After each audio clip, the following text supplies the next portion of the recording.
And a good Friday evening, everybody. Actually, Saturday morning early now. It's a little after midnight. We're grateful to have everybody on a very special live McFile Friday night into Saturday morning. Breaking news. We're always turning to our dear friend Jeemes Akers for things like this tonight. And Jeemes, I want to thank you for answering the call for us tonight to be with us this late. And I just the big news that's happened is Israel has finally. Well, I guess we got our answer. I think we were talking about this, me and you, earlier this week. Did we have an idea when Israel was going to do what they're doing?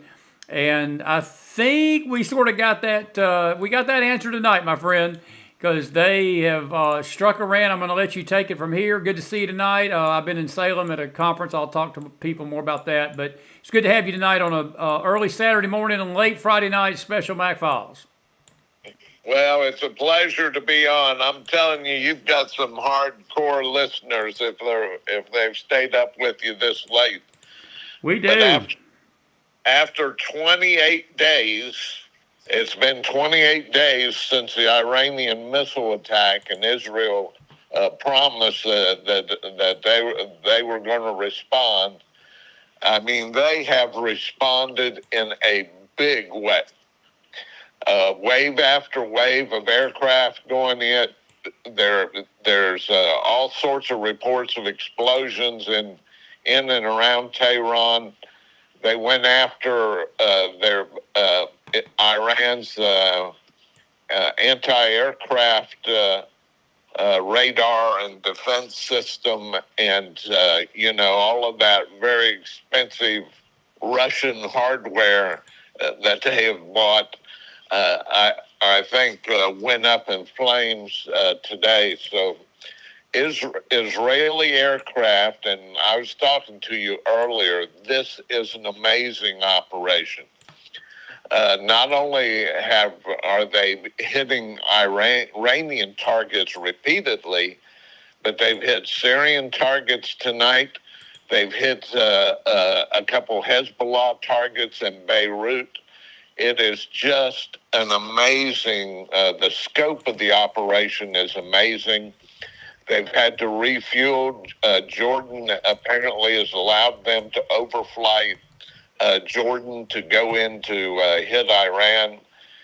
And the administration has been very careful to say that the Israelis are doing this by themselves. We're not helping them any. Even though the United States has repositioned several of its own first strike capability aircraft that goes in to hit missile systems and radar systems. All of that is sitting in Saudi Arabia as we speak. And so the United States is poised to respond and have sent a number of tankers to the area in case U.S. aircraft have to refuel. So the Middle East, over the past 24 hours, has really heated up. And over the last week, there have been a number of occurrences that have taken place. And so the Middle East is as dangerous a place as it has been certainly in the last seveal years. Yeah, but I don't doubt that, buddy. Listen, I want to go ahead and get you to clarify something. We've already had somebody say about the earthquake, and you are reporting tonight that it was not an earthquake. It was military explosions that was so great it caused the ground to shake in northern Israel, and they have confirmed that was military equipment going off, not the earthquake itself, correct? They've, early on, your listeners right, there were some reports about an earthquake in northern Israel, and the last report I saw, Chris, was that they changed that, and evidently people felt the shaking. A number of Hezbollah munitions just across the border have been blown up, and evidently it was quite a shaking event. But the last I heard was that the Israeli Home Command has changed that, and it was not an earthquake after all. Now, they may revise that later on. I don't know. Yeah, yeah, and again, that remains to be seen. But as of now, that report of it being an earthquake is being reported otherwise in the Israeli media tonight. Now, you mentioned to me Turkey got in on the deal with Syria yesterday or earlier this week that Iran shot some because of terrorism concerns. James, we're facing a regional conflict here because it's not just Hezbollah, Hamas, Israel, Iran. You've got Israel's neighbor to the north, east, and her due north in Turkey scrapping it, and that's going to trickle down. That we talk about trickle down economics. That's a trickle down fist fight in the backyard of the Middle East too, isn't it? Yes, it is, and behind the scenes. And a number of my Israeli friends are sort of upset at this. They're operating within sort of safe parameters. They haven't hit the oil facilities. They haven't hit the Iranian facilities.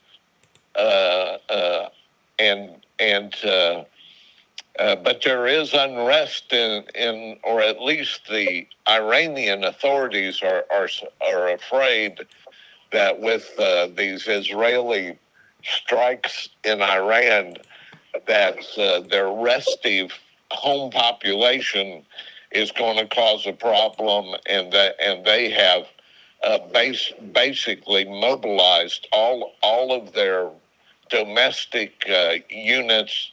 And as we spoke about, there are long lines, I mean miles long, lines to get gasoline in Iran after they heard that the Israeli strikes were coming in. Do you think this was, I know that this, everybody's going to Monday morning quarterback this, but do you think that Iran, they got wind that maybe Iran was planning a second wave of this stuff? Because I know that, they have waited 28 days.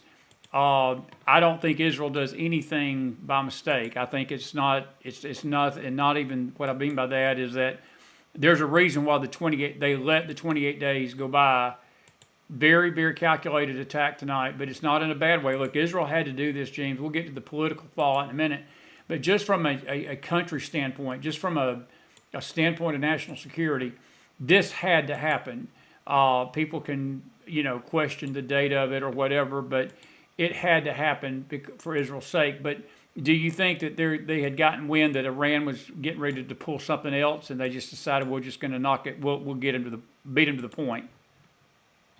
That very well could be, Chris. But my personal thought is that for their own strategic reasons and for what they wanted to do, this was a massive aerial operation, and I have not heard anything. Now we may get some post-mortem on it that they lost a couple aircraft, but I have not heard of a single Israeli aircraft being shot down. They have effectively neutralized a very expensive anti-aircraft system that Iran has put together over the years. Almost all of it's Russian equipment, and it took them a while to work out how they were going to not only have a strike that would go in that would be meaningful and let the Iranians know that when they operate in the region and try to hurt Israel, that they're going to take one on the chin in return, but to keep all their pilots safe. It is an amazing what the Israelis have done over the last 12 hours or so. Has just been an absolutely amazing operation, and I'm sure the Americans are watching and trying to figure out, exactly how they did it. Yeah, I'm with you on that. Now, I'm just looking at a map here, looking at some of these targets. We've got it on the screen. Did they hit Tehran or did they hit Isfahan? You think these are military targets that they targeted for military purposes, correct? Yeah, well, yes, to my understanding, everything's been a military target, but there were explosions In Tehran. in Tehran, actually west of the city, where the IRGC has a number of very important installations. So they hit them. They hit their anti-aircraft protection, uh, and they've also hit two or three other cities in Iran, or at least there have been significant explosions reported in several cities in Iran. But no word of casualties or definitely no word of any Israeli aircraft down. So that's interesting. What have you seen out of the United States tonight, James? I mean, as I said,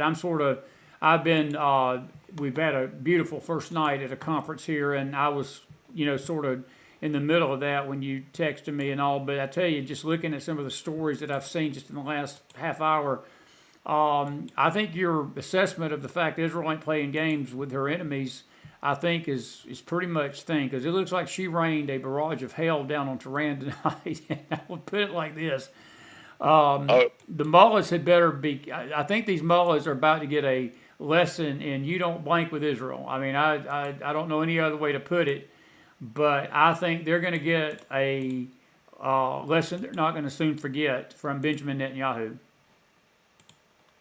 And also, I think it's I'm not sure how to say this. It's a failure of U.S. policy, because the administration was wanting for Israel either to just sort of sit back and take it, which is our usual advice to our best ally in the region, or delay any sort of response until after the election. So, here you have the election just a few days away, and Israel decided to strike according to their own timing, not the political optics involved. And for Americans, especially inside the Beltway, it's inconceivable that a country would do that. We do everything because it has some sort of political payoff involved with it. You know what I'm saying? And the Israelis are just sending out the message: we are not messing around. These people want to destroy us. Their slogans are to push us into the sea. They would be happy to kill every last Jew in Israel. Oh yeah. And we're not playing games anymore. We're not, and so the only games that are being played is that I think the Israelis were deferential to the U.S. To the extent that they did not hit the nuclear facilities or the oil facilities so far. The first waves were just to make sure that they neutralized all the anti-aircraft systems so that they would have total autonomy in the skies over Iran.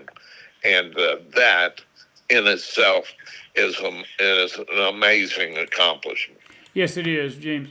Let me ask you about the political fallout of this. This is, less than a week now to our elections, and actually 2 weeks, I should say, less than 2 weeks now. Where does the United States sit in all this? And I know that, as you said, our knee-jerk reaction always is tell Israel to take it up the butt and sit back, and Israel just ain't going to do that no more. But where does this put Kamala Harris? Because she has been out there so anti-Israel. I was talking to a dear friend today, and she was telling me that she believes that the Jewish bloc of voters in the Democrat Party is about to be splintered in a massive way. And she really believes that a lot of Jewish Democrats are going to abandon the party because of their stance over things like this, that they're not condemning Israel's enemies for the terrorism. They're condemning Israel herself, and she believes that that's going to leave a hurting at the ballot box. Now that remains to be seen. But where does this leave us politically tonight? And does this draw the United States, or do you feel like this is just going to be Israel and Iran's little backyard fight? We're going to stay out of it, or where do you think this America's government's going to fall on this? Well, I think that Biden has sort of served a warning to Iran. You guys started all this with the missile attacks, and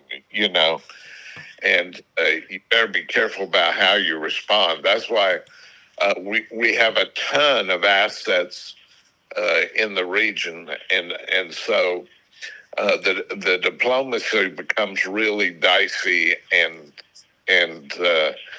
again, this is not only you and I, but there are just a ton of people that are saying, U.S. diplomacy in the Middle East has just absolutely fallen flat on its face. And even in the Ukraine, where you now have North Korean troops in the Ukraine fighting for Russia. I know. This world is becoming increasingly dangerous as we sit here and try to figure out what's going on. We know that Blinken, who's been to the Middle East umpteen times, was in the region urging the Israelis to practice caution and this, that, and the other. So that obviously didn't work. Nope. And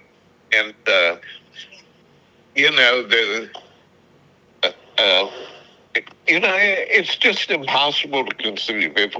If we had enemies in Canada and enemies in Mexico, and they were constantly firing missiles into the United States, and we had an ally in Europe or elsewhere that said, "Hey guys, you just sit back and take it. Don't respond.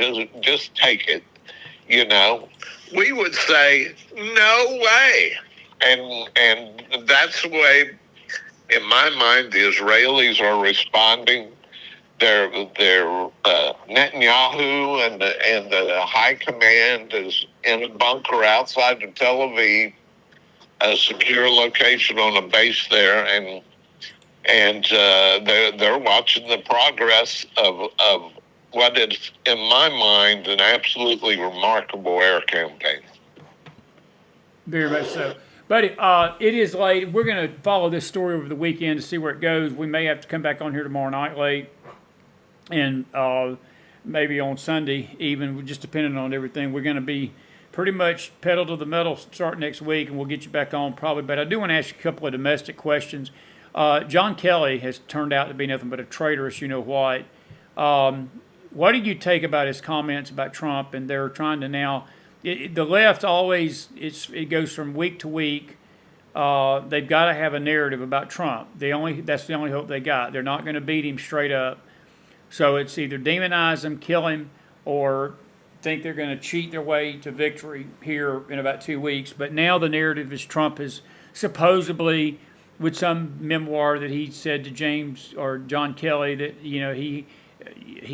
John Kelly likened him to Hitler in this Madison Square Garden. You got Hillary running her blather mouth, claiming that anybody that supports Trump's Nazis, and that's the language of people with no character. They don't just go after Trump; they go after supporters. And when people are slandering, gossiping, and acting like a narcissist and acting like a demon-inspired person, they always go after the followers, James. They don't just stay with the person they're attacking. They label their followers evil, and she's out there doing it again. This is her deplorable moment again. And what's your thoughts on all that? Because I don't see this ending well for the Dems, because I think nobody cares at this point what John Kelly thought about Trump 8 years ago. Because I think they've realized, most people, even the Trump people, realize Trump made some, he made some bad choices. Because with his leadership, we've all made them. We've all trusted people, and they've turned on us. We've all trusted people, and they've stuck a knife up our back. That's just life, and it's life in politics, even presidential politics. And I wouldn't pay John Kelly 2 cents to know. I don't care what he says, but the media is trying to paint Trump as Hitler. Do you think it works? Do you think it just blows up in their face again? Or what's your thoughts on that? I'm not sure it's going to move the needle much. Largely because there's nothing new in it. No. These folks that were with Trump now, it has to be a little bit disconcerting to Trump that so many of the people he selected before it, have turned on him in such a way. I think we see it through one sort of prism, but there is another prism to look at it through,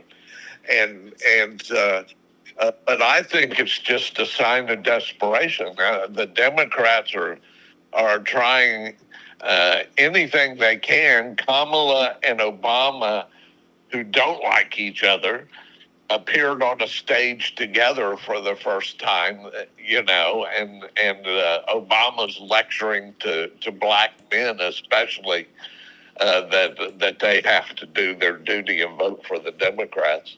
So, it's politics as usual, but I see it. I think. And I could be way wrong, but I think the momentum is in Trump's camp now. And what I am seeing, the Democrats, with all this demagoguery and rolling out has-beens like Hillary Clinton, they're just desperate. They're just throwing everything they can against the wall.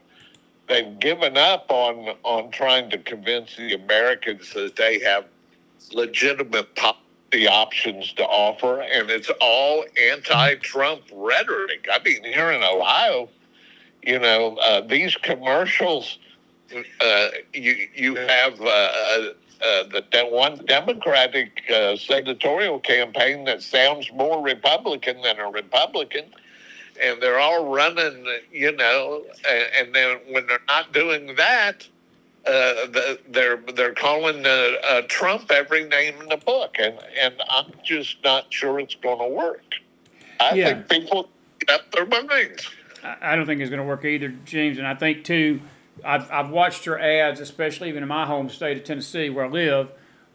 She's gone 100% negative. I mean, there's no positive, even up here in the Northeast where I'm at. I will say this. I'll share this, and I'll share it more with the audience when I let you go. The billboards up here are comical. They are full of lies too. You can't argue with the billboard. It ain't like you can get out of your car. You can't get out of your car, stand at the base of a billboard and say that's a lie. You unless you just are crazy, you can't crawl up on a billboard and spray paint. This is a lie. Don't believe this, because people are driving the interstate 50, 60, 70 miles an hour. They're not going to stop and maybe Google what they're seeing. And I saw something today. Or yesterday, I think, that says Trump's policies will bankrupt Social Security in 7 years. I saw one today that said that she had helped the middle class by lowering taxes. James, I don't know about you. I hadn't had my taxes lowered in 4 years. She's been in charge of this for 4 years. When did that happen? In her dreams? Or whatever. I don't think that's ever happened, and I don't think most people will see that and will say, no, that didn't happen. But you got that little group that does, though you'll have that group that does believe all this crap on these billboards and what the media's feeding them. Yeah, and what they're reinforcing that segment that are virulently anti-Trump in the first place. All of this sort of negative campaigning and downright untruths in many cases, all it does is strengthen that percentage of the population that can't stand Trump anyhow. I'll agree. It is. I just don't think it's gaining traction among those middle voters that are essential because the political extremes are so far apart, and they're appealing to a smaller and smaller slice people in the middle, and I just don't think this is the way to do it. But I could be wrong. Yeah, it's very interesting, buddy. You could. I don't think you are. I think you're right on target. Listen, man, it's been a great night. I know it's late, and you've been a camper staying up with us almost to 1. I owe you a lot. I got to get you some. We're gonna go feed you some hot dogs at a baseball game this spring and do double duty with a steak or something after this. Got any final thoughts before we say goodnight? No, I'm maybe it's obvious to your listeners, but I am very, very pro-Israel, and for spiritual and other reasons. It is the country that is most like us in terms of its institutions in the Middle East. It is the only ally, reliable ally, in my opinion, we have in the Middle East. And so there are very solid reasons to be supportive of Israel. But as things progress, all of this is starting to look like it's coming straight out of prophetic scripture, and people need to get their lives in order, because I am one of those that totally believe in the imminency of the return of Christ. There's nothing left to be done. He can come at any time. Yeah. And people need to be ready. Well, we talked about that tonight on our first night in the conference, and you're right. I wanted a quick question, and you can answer this in 1 minute. Do you think that these cases that are being thrown out by these judges regarding the illegals, there was another judge today, a federal judge, that ruled that Virginia had to reinstate all the illegals that they had taken off the rolls. Glenn Youngkin is about to file an emergency stay tonight with the Supreme Court. Does the Supreme Court have the schedule? Do they have the means to step in? Because my brother said something to me today, Jeemes. They're gonna have to step in with these activist judges and just slap these people down. And if the Supreme Court doesn't do that, buddy, I don't know if we're gonna have fair elections. I'm not gonna say it's gonna lose Trump the election, but I'm gonna tell you what, it's gonna make it hard. every effort to put illegals on the ballot, every effort not to check ID, every effort to do what they're trying to do is going to make it harder. Everything is going to be harder. And do you think that the Supreme Court steps in, or do you think that they're going to let the smaller courts work it out? Well, you have a divided Supreme Court, just like the country's divided, right? That's true. But as sooner or later, in terms of the legal authorities, which are rapidly losing the trust of the American people, there has to be some sort of view that the Constitution reigns supreme, and the Constitution clearly leaves, when it comes to deciding who can vote in an election, that is a state prerogative. It's not a federal prerogative. And so, you almost have to, and I think there's a sizable group, Chris, in this country that would be absolutely satisfied to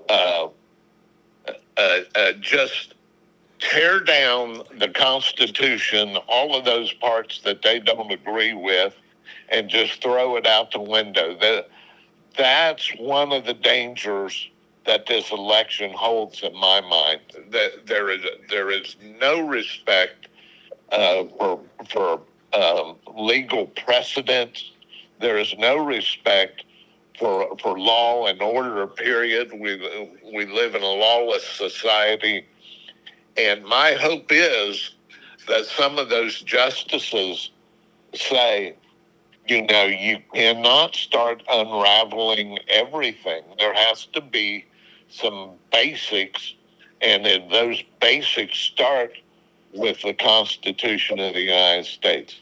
And I am hopeful that when it comes to this flurry of cases that are overtly political in nature, they're not founded on solid jurisprudence. They're political in nature. That the United States steps up and says enough is enough.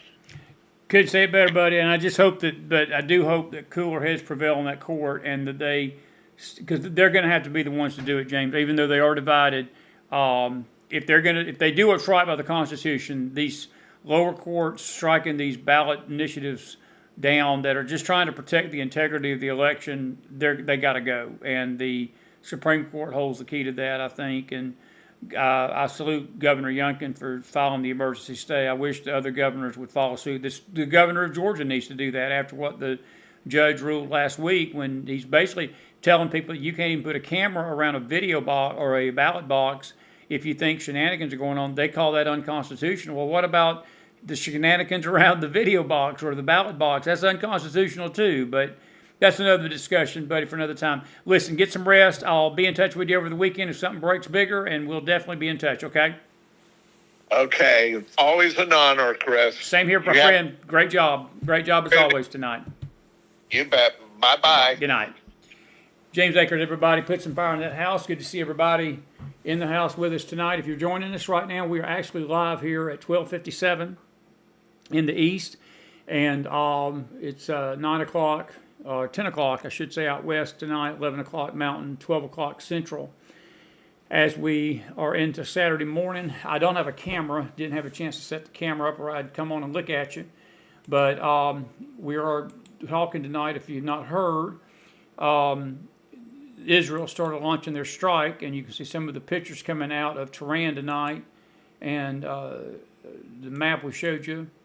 And that's a weird look at there. You can see that missile strike going all the way to the ground. That's incredible stuff right there. But we want to thank Jeemes Akers for being with us tonight on this early Saturday morning, late Friday night into early Saturday morning, and so forth. If you've got a question tonight or anything that you'd like to add, Mark McIntosh says Kamala's BS don't fly here in West Virginia.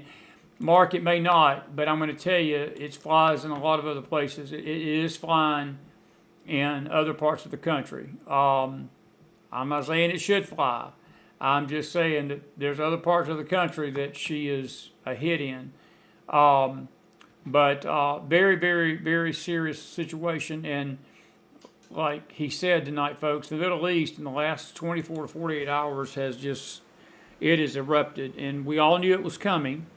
I guess we just didn't know it would be, tonight. I mean, and that's the thing about these. You never know when these things are going to actually hit and when they're not.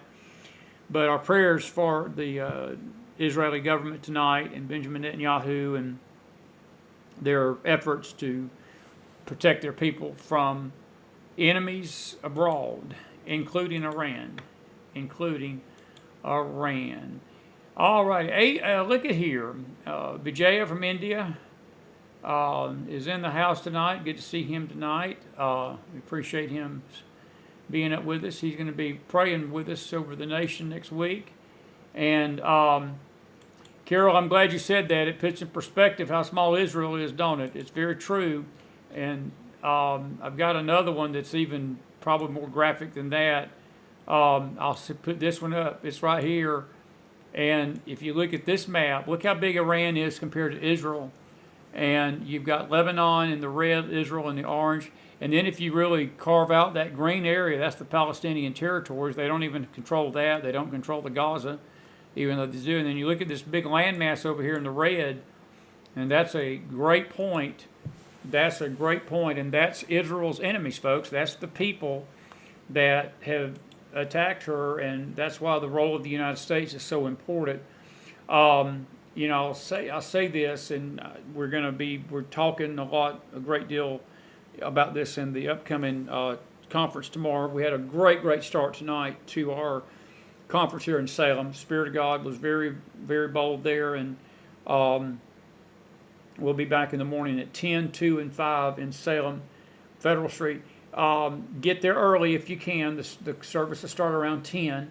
If you get there between 8:39, 9:30, your parking should be okay. There's parking right in front of the door that goes into the church. It's on the side of the building at 10 Federal Street. So when you come in from St. Peter Road, you'll come right, then you'll take another right on Federal, and then you'll go to the parking lot. You'll see it. And there's a municipal parking lot across the street, but there's a parking lot by the door. Come on, be with us in the morning. Park your car, leave it there all day. You won't have to be charged. We thought it was $20. We did a live scope earlier tonight, and actually the church is going to reimburse you for the parking. So don't fret about parking. Just come on, be with us tomorrow. You're going to enjoy it, and so forth. Good to see old Keith Walker in the house. Keith, you bring to mind Kansas City, Missouri, and talked to Leslie Milwee tonight. We think we've got a place lined up for Tulsa, and I've been feeling led to come back to Kansas City sometime early winter, mid-spring, early spring, late winter, and hold a conference there. So that'd be good. That would be good. Good to see you, my friend, tonight. It really is. Tim Neal, good to see you tonight. Good to see everybody over on Facebook. I saw Roger Hooker early. Or I think Dennis Floyd was in there too. And let's see who else we got over here.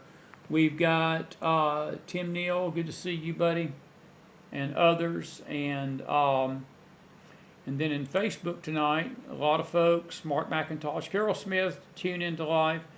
Melissa's in the house. Lena Perry, good to see you. Bear, Carol Smith, good to see you. And Tony Salaboni, Mountain Warrior. Cleo's in the house tonight. Good to see her. Kat is in the house. Jennifer Milano. Jennifer, thought about you today. Going through New York. We'll be visiting Miss Outdoory first of the week there and looking for a place to do a conference there. And Mountain Warrior, good to see you tonight. She's from my neck of the woods in the mountains. And Les J, good to see you too, looks like. All righty. Well, I think that's all we got now. I don't see any more questions. I don't see any more statements. So we're going to give it a call it a night because we got to get up. We got to be back up here soon. And we'll be headed back down to the Salem area. In the morning. I'm going to turn the map off again. I don't have the camera set up tonight, or I'd look at you. But if you've been just tuning in, we've been having a live special McFiles Friday night, midnight special. We have got a lot more to talk about. We'll do this Monday night late. James Arby with me. He's in the States now, in the mainland, and he's now set up, and he's going to be with me late Monday night. And some others will be on location going home somewhere in this earth, and then we'll be back hopefully in the saddle Tuesday night into Wednesday, and then from there right up through next Tuesday night we'll be right here with you on the McFiles and listen. We got such a powerful 2 days next week, Monday and Tuesday night. Monday night's our prayer night. We're going to dedicate Monday night the 4th to a 50 states of prayer event, and we're going to be calling on some of you. Have one person from each state call in, and you can tell us, pray over the country, and so forth. And then Tuesday night, probably start around 8:30. That's when the polls close in many states, 7 to 8. There'll probably be some states already called. We'll be following the results as they come in through the night Tuesday. We've got some great guests going to be coming in and out. So a lot coming up your way before the election. We're 2 weeks away from this past Tuesday, 1 week away from this Tuesday. So please be with us. And we're so grateful for all of you. And if you're still undecided about Salem, let me give you a little heads up. Don't be undecided. Get off the fence. Come see us. If you're close, please come out and be with us. We had a great night tonight. The Lord opened a door of a church here. We have got a facility, it looks like, whenever we come to Salem now, for as long as we want it till Jesus comes. The Lord opened that tonight. I want to thank Pastor Moses and his lovely wife for hosting us there. It's a beautiful, beautiful sanctuary inside, just absolutely glorious in a city that just reeks of evil. And it's a light. It's a light to that little community. It's Hispanic, but Me and Pastor Moses both were in tears. We walked in and shaking hands, hugging each other's neck, almost like we've known each other for 50 years. And I had to talk to him through Mary because she had to interpret some of the things I was saying. He didn't understand English, and I sure don't understand Spanish, but it was like we were longtime friends, and it was such a Spirit of God. He told me, he said, I feel the Spirit of God on you, and he said, I feel the Spirit of God in this place, and I did too. And we just both were weeping. It was just such a precious moment. And he told Mary, he said, tell him that whatever event that he wants to have up here in Salem at any time of the year, that this church is always open to him. And that was a miracle of God tonight, folks, because it's not easy to do conferences there at this time of the year, I can tell you. But we had a good start tonight. So don't let the devil whisper in your ear that you don't need to get up and come tomorrow. Get yourself up here. If you're within 3 to 4 hours of this place, please come. It's not going to hurt you. You got nothing better to do on a Saturday. Come, learn about the end times, learn about the Middle East, learn about Israel, learn about the things that is important, and you won't be sad you did. And it'll give you a chance to stand in the gap for a city, and we're going to pray for the country tomorrow night at 5, and we're going to have communion, and it'll be a good time to fellowship with you. And it was good to see the folks there tonight. And we hope that you'll come join us if you can. All right, listen, have a good night, everybody. I'm out of time, out of energy. I've been going all day and traveling a little bit too, so I'm spent. I'll see you back here possibly tomorrow night late, but definitely Sunday sometime for one service, just one service Sunday. And then we'll be back here Monday and getting back to normal next week. May the Lord bless you is our prayers. We're live from Salem, Massachusetts tonight. Hope to see you in Salem tomorrow. By the way, speaking of Salem, the church does not have internet, so no live streaming. We'll have to upload the video later in the morning from tonight. You can find it on our Faith Network at the McFiles Faith Network. And so you just have to, unless you're here, you can listen to it live there. How about that? That's where you need to listen to it anyway from.